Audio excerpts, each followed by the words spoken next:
and welcome to lecture 3. We're going to draw phylogenies. So go ahead and get yourself a pen. All right, so let's start by talking about phylogenetic trees.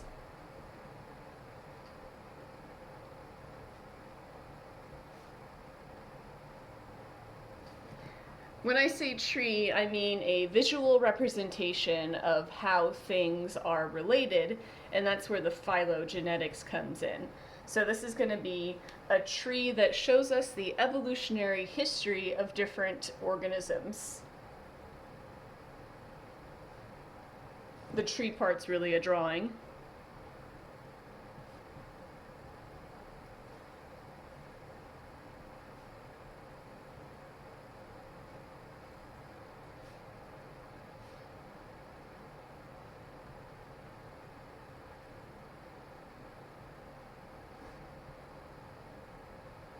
So how they're evolutionarily related. Cool. Let's look at one of these drawings. Usually when we're introducing the idea of a phylogenetic tree, we start by drawing a tree with just 3 different organisms on it. I'm going to use letters, so I have organism A, organism B, and organism C. Here is my tree. Each of these letters represents a taxa, or a taxon. Taxon is singular, taxa is plural. Now, your taxon could be a species, or it could be a genus.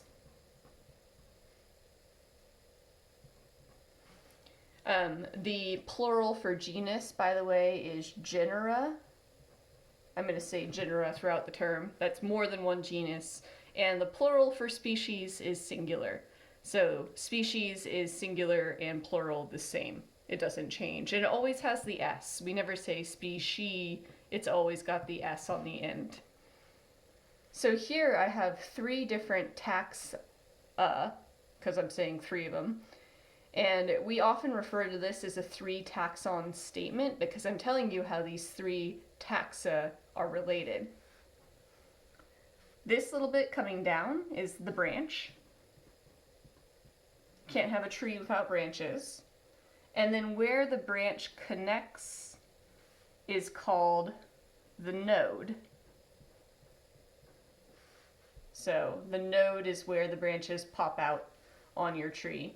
And then this one has a root. That's the little extension at the bottom.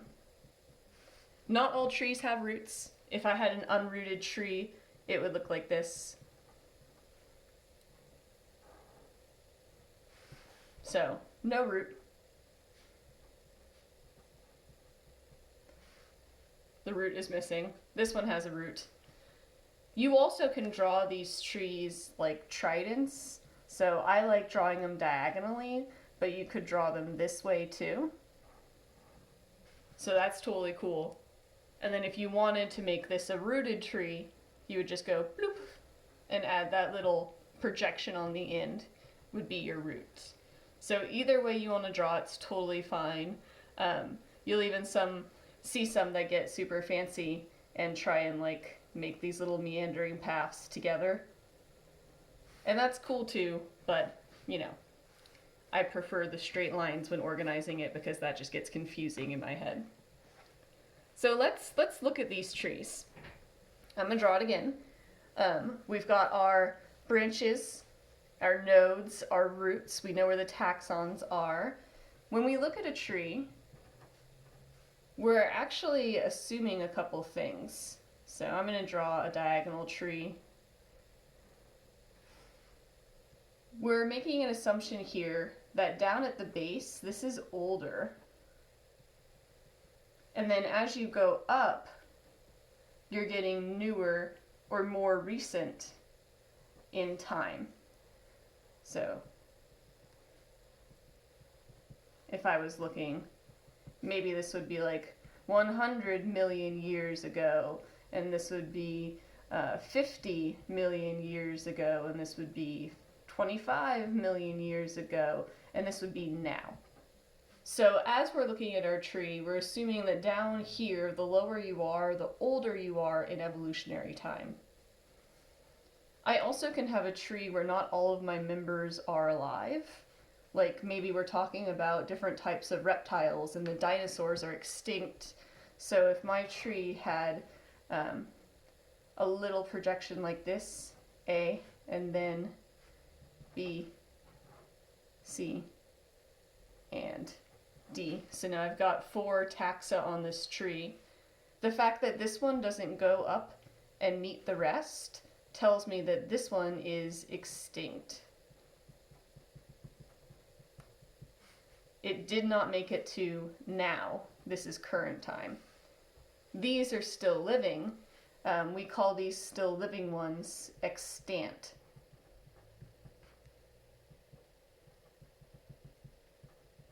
They're still around. Cool. All right, let's take a moment to see what these trees are teaching us when we look at how they're organized. If I have a tree that shows A, B, and C, and A and B have a node that is closer than the node between C and A and B, that tells me that A and B had a more recent common ancestor than either of them did with species C. This would look the same in my diagonal tree. A and B, they have a node that is more recent than species C. So A and B are more closely related because they branched off more recently. Remember, time is going this way. This is now. Then A or B branched off from species C. A kind of weird thing about trees, I could draw the same exact tree, these are all the same so far, in a couple different ways. So now my little tree is pointing in the opposite direction, but it's saying the same thing. It's saying A and B are more closely related because the node is more recent than either is to C. So all 3 of these trees say the same thing, they're just drawn differently. Something to note, each one of these nodes, they represent a common ancestor.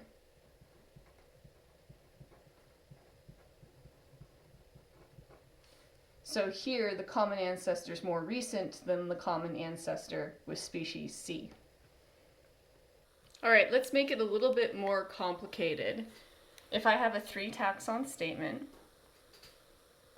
I have species A, B, and C, and species A and B are more closely related to each other than either is related to C.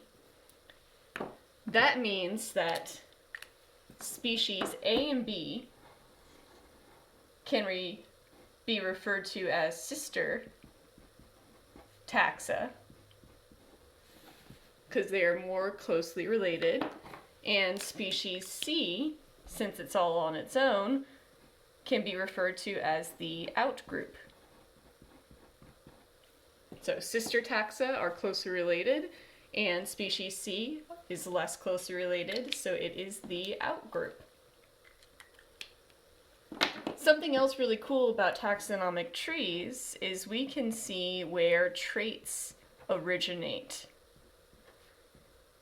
I'm going to make a more complex tree now. I'm going to say that D and E are more closely related to each other than to anyone else, and B are more closely related to each other, and then C's kind of in the middle. So D and E more closely related, A and B more closely related. Group C branched off after group D and E branched off. So I could say A, B, and C are sister taxa, and D and E are the outgroup. We can add traits to the tree by putting a little dash and writing the trait next to it, like 4 limbs. And this trait can be feathers.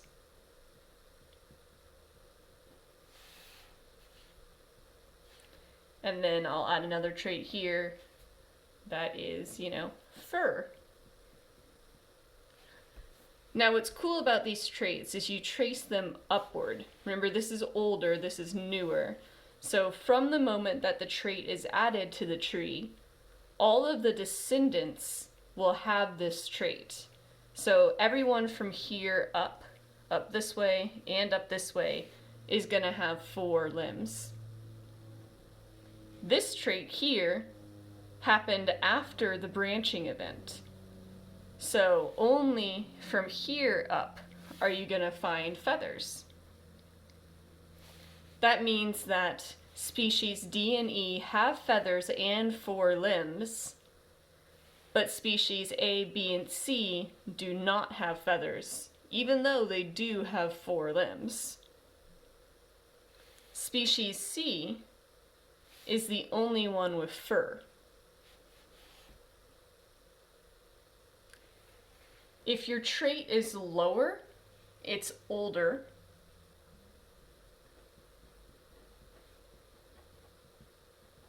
And we call them conserved.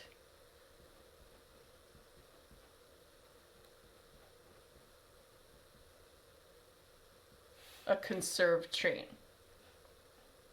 Newer traits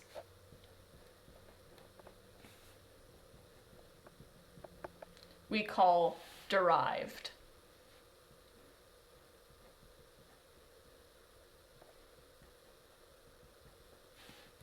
If they're newer, we call them derived. If they're older, we call them conserved.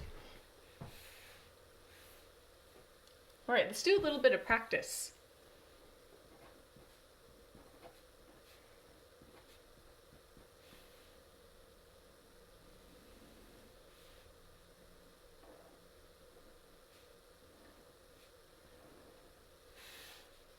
On this tree, with this giant root that doesn't need to be that big, who is B most closely related to?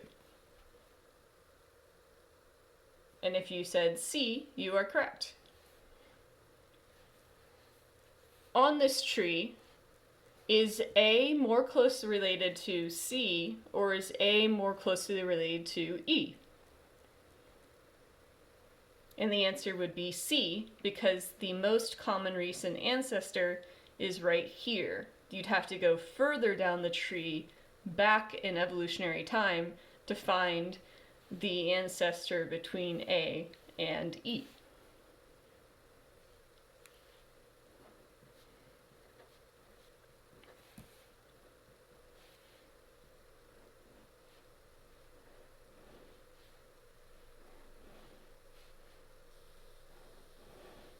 I switched up the style on you now.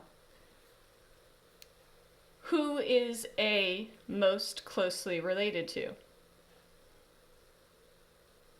So we follow back to the node. Here's your node. And that node is a branching point between A and B. So A is most closely related to B. Who on this tree is A least related to? And the answer would be the furthest away node. That'd be right down here. A has the furthest ancestor from E. All right, now we're looking at my computer, and I have a couple questions for you based on this tree. Take a moment and answer those questions, and when you're done, unpause the video and we'll go over them. Which species is the sister group to rodents? Rodents and rabbits? Sister group is primates. We know it's a sister group because they have a most common recent ancestor right here. Which species is the outgroup? Sharks. Sharks are the least related to everybody else, so they are the outgroup. Which species have vertebrae? From this point on, so everybody. Everybody has a vertebrae.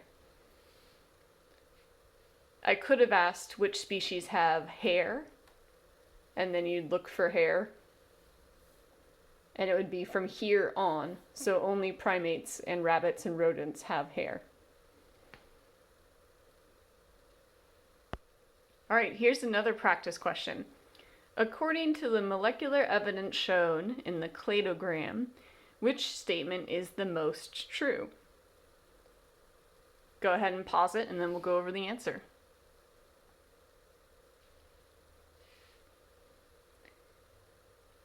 Maned foxes and South American wolves are closely related. Yeah, maned foxes, South American wolves, yeah, they're sister taxa. So that's pretty true. Domestic dogs and wolves are as closely related to each other as they are to coyotes. Domestic dog, gray wolf, they're sister taxa. But then coyote is all the way over here. So they are not as equally related to coyotes as they are to each other. So B is not true.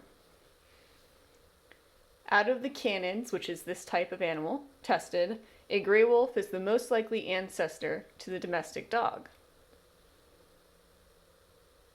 That one's kind of misleading because we can see that they shared a common ancestor recently, but it wasn't a gray wolf specifically.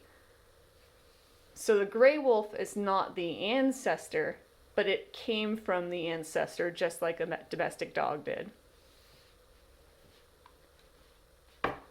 The domestic dog is the most evolved of the canids. You know, it's kind of upsetting that we always put what we like best on top or on the left. Depending on your definition of evolved, the answer is no. Maybe evolved to you means has the most complex digestive system, or maybe evolved is the one that can live the longest lifespan. So evolved is kind of a rough word to define. If you mean the one that we like the most and the one that we want to spend our time with, then yeah, the answer is yes. But evolved is kind of a weird word. So I would say the answer is A. All right, here's the last one. You've got 3 questions on the left, and you have a slightly different looking tree. Go ahead and try and answer them, and then we'll go over it together.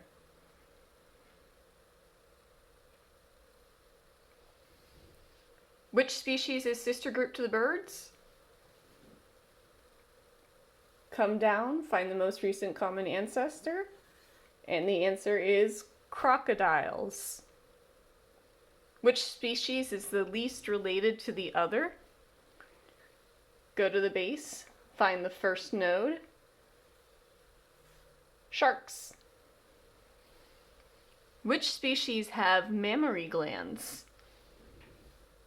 Find our character trait, mammary glands. Who has it? Whales and humans. All right, I hope that helped. Please email me with questions as you work on trees and practicing who's related to who and how our traits are organized. I love questions about phylogenetic trees because I think these trees are so fun and so exciting to draw, and I love playing with them. So please email me. Have a good rest of your day. Bye.